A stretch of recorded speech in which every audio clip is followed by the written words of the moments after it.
وحده لا شريك له ونشهد أن محمدا عبده ورسوله صلى الله عليه وعلى آله وصحبه وسلم تسليما كثيرا كثيرا أما بعد تلك الدار الآخرة نجعلها للذين لا يريدون علوا في الأرض ولا فسادا والعاقبة للمتقين۔ سورہ قصص 20واں پارہ آیت نمبر 83۔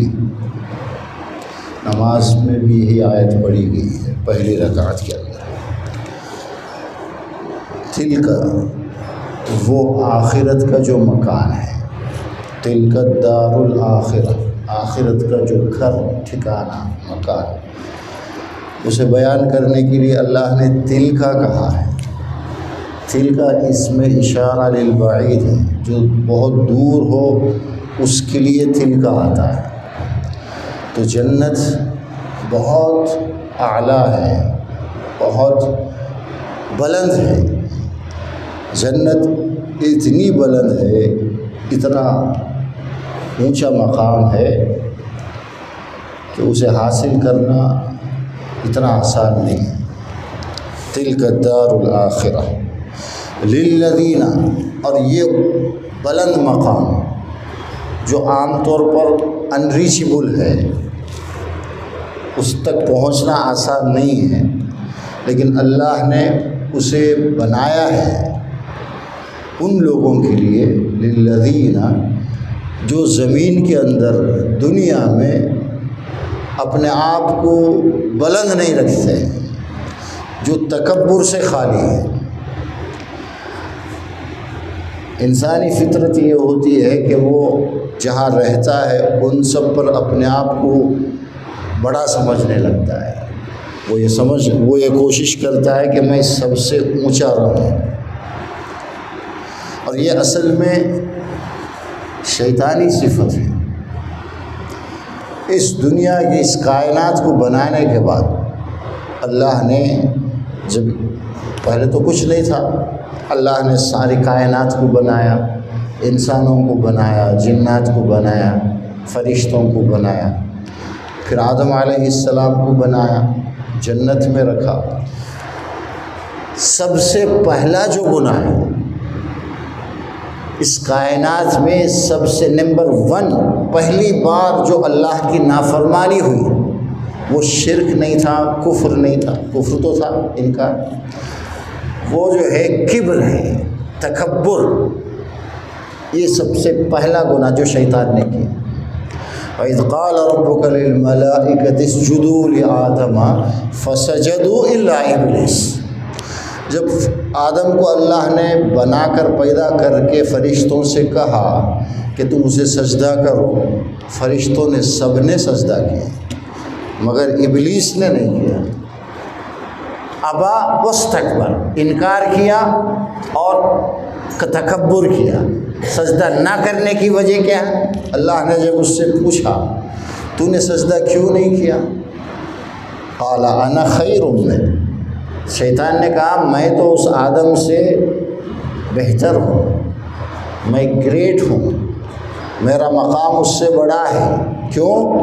آپ نے مجھے انگار سے پیدا کیا اور اسے مٹی سے پیدا کیا، تو جو چیز مٹی سے پیدا ہو وہ مرتبے میں انگار سے پیدا ہونے والے کے مقابلے میں کم ہے۔ یہ اس کا اپنا دلیل تھا۔ اللہ نے اسے یہ نہیں بتایا تھا کہ مٹی سے جو چیز پیدا ہو وہ آگ سے پیدا ہونے والی چیزوں کے مقابلے میں وہ کم ہے، نہیں، وہ خود ہی آدمی، اس کے اندر جب تکبر ہوتا ہے تو اپنے آپ کو بڑا سمجھنے لگتا ہے، اس کی غلطی بھی اس کی خوبی نظر آتی ہے اسے، وہ جو کرتا ہے اسے اچھا لگتا ہے، وہ چاہتا ہے کہ میرا مقام ہمیشہ بلند رہے، اس کے لیے لوگوں کے حقوق کو دباتا ہے۔ اللہ کے نبی نے کیا تعریف کی؟ کبر کی کیا تعریف کی؟ دوسروں کے حقوق کو دبانا اور اپنے آپ کو اٹھانے کی کوشش کرنا، یہ سمجھنا کہ سب کچھ میرا ہے، میرے مقابلے میں کوئی نہیں ہے، اس لیے میں کچھ بھی کروں گا ٹھیک ہے، اور سمردھن چنا اپنی غلطی۔ شیطان نے یہی کیا اور وہ جنت سے نکالا گیا۔ اس کے کبر کی وجہ سے، اس کے تکبر کی وجہ سے جنت سے ہمیشہ کے لیے اس کو نکال دیا اللہ۔ اور ایمان والوں سے یہ فرمایا تلک الدار الآخرہ نجعلها للذین لا یریدون علوا فی الارض ولا فسادا، یہ وہ جگہ، یہ وہ گھر ہے جہاں کوئی تکبر کرنے والا، اپنے آپ کو بڑا سمجھنے والا، جو ہمیشہ اوپر اٹھ کر زندگی گزارتا ہے، جو یہ سوچتا ہے کہ مجھے ہر جگہ میرا نام ہو، میں ہمیشہ اوپر رہوں، لوگ میرے نیچے رہیں، علوًا، ایسے لوگوں کی انٹری نہیں ہوگی جنت میں، وہ جنت کے لیے نہیں بنائے گئے۔ جنت تو ان لوگوں کے لیے ہے جو اپنے دلوں کو صاف رکھتے ہیں، جو تواضع رکھتے ہیں، ایک نارمل سب کے ساتھ وہ رہتے ہیں۔ لا یریدون علوا فی الارض ولا فسادا۔ تاریخ میں ایک قصہ لکھا ہوا ہے، حضرت عمر کے زمانے میں رضی اللہ عنہ، جبلہ نام کا ایک آدمی تھا جو ملک شام کے کسی علاقے کا بادشاہ تھا۔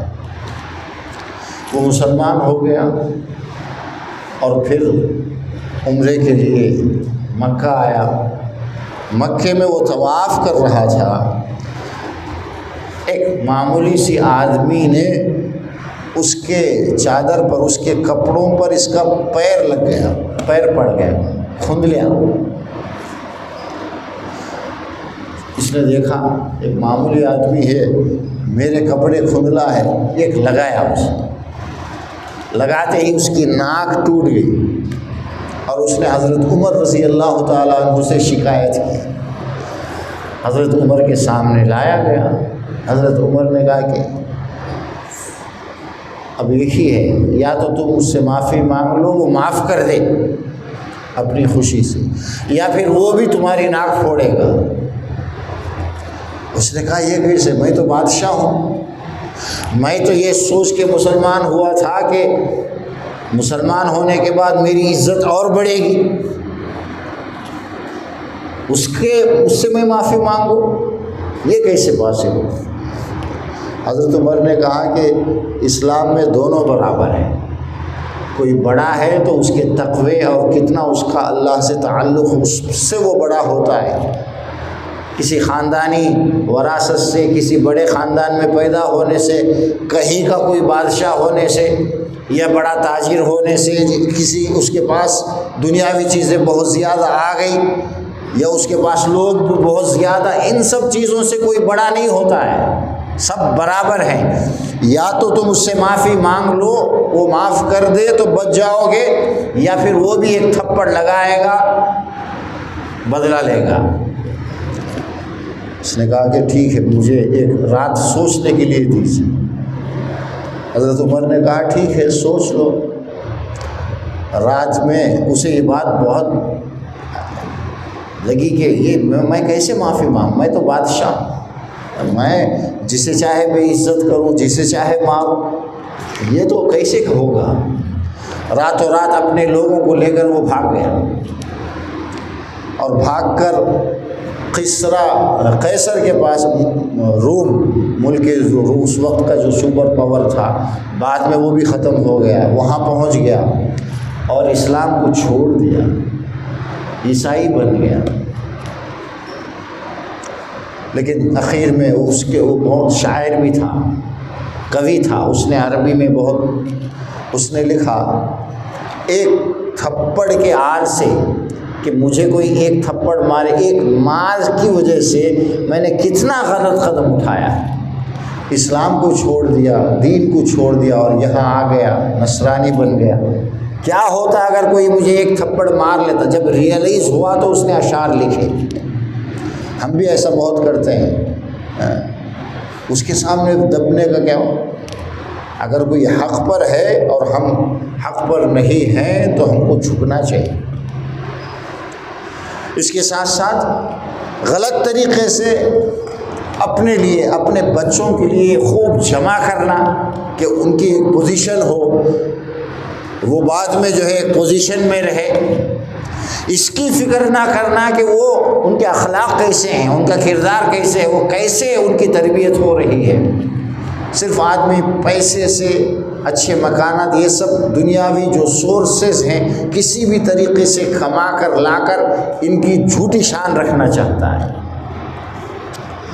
حضرت عمر ابن عبدالعزیز رحمۃ اللہ علیہ ورضی اللہ عنہ بہت بڑے اللہ کے ولی گزرے اور ان کو عمر ثانی کہا جاتا ہے۔ جیسے حضرت عمر ابن خطاب ہیں، یہ دوسرے عمر ہیں، اتنے نیک انسان تھے۔ 2-3 سال کے لیے وہ بادشاہ بھی خلیفہ بنے، اور خلافت کے زمانے میں حضرت ابو بکر، عمر، عثمان، علی جیسے کر رہے تھے خلافت راشدہ، اسی طرح کی خلافت۔ یہ یزید، معاویہ ان کے خاندان سے ہیں۔ انہوں نے بہت کچھ کیا، یزید کے جو مظالم تھے ان بادشاہوں کے، اس کو بہت کچھ کم کیا، انصاف کرنے کی بہت کوشش کی، خلیفہ بنے۔ اور ان سے پہلے ان کے چچا تھے، ان کے بھائی تھے، یعنی پورا خاندان ایک زمانے سے، لیکن انہوں نے کچھ اپنے لیے بچا کر کے نہیں رکھا۔ آخر میں ان کو زہر دیا گیا تھا، زہر کے اثر سے ان کی شہادت ہوئی۔ انتقال سے تھوڑا پہلے ان کے سال مسلمہ ابن عبد الملک وہ ان کے پاس آئے اور کہا کہ امیر المؤمنین، آپ کی حالت تو یہ ہے، مسموم ہے، آپ کو زہر دیا گیا ہے، کب یہ دنیا چھوڑیں گے پتہ نہیں۔ آپ کے اتنے بچے ہیں، چھوٹے چھوٹے بچے، 10 سے زیادہ تھے، ان کے لیے آپ نے کچھ نہیں چھوڑا ہے، ایک دم غریب ہیں، فقیر ہیں، کچھ نہیں ہے ان کے پاس۔ یہ 1 لاکھ دینار ہیں، آپ ان کے حق میں کر دیجئے، کہیں رکھ دیجئے کہ وہ ان کے فیوچر کے لیے کام آئیں گے، وصیت کیجیے۔ حضرت عمر ابن عبدالعزیز نے کہا کہ اس سے بہتر یہ ہے کہ تم جہاں سے یہ لے کر آئے ہو اسے واپس کرو، اس کی ضرورت نہیں ہے۔ پھر بچوں کو بلایا، سارے بچے آ گئے، چھوٹے چھوٹے بچے، اور بچوں سے کہا کہ پورے مملکت کے اندر کسی بھی، چاہے وہ مسلمان ہو غیر ہو، کسی کے پاس جاؤ، جب تم اپنے باپ کا نام لوگے ہر آدمی ان کے گھر والوں سے بڑھ کر تمہاری عزت کرے گا۔ یہ میں نے کیا ہے، اگرچہ میں نے کچھ کما کر کے نہیں رکھا ہے، لیکن ساری دنیا میں تمہارے باپ کا نیک نام ہے، اور تمہاری تربیت بھی میں نے ایسے ہی کی ہے۔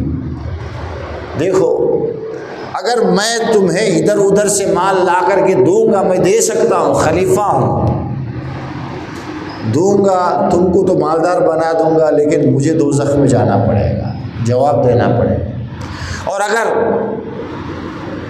تم غربت میں رہو، حرام کی چیزیں نہ لو، تو تمہارا باپ سیدھے جنت میں جائے گا۔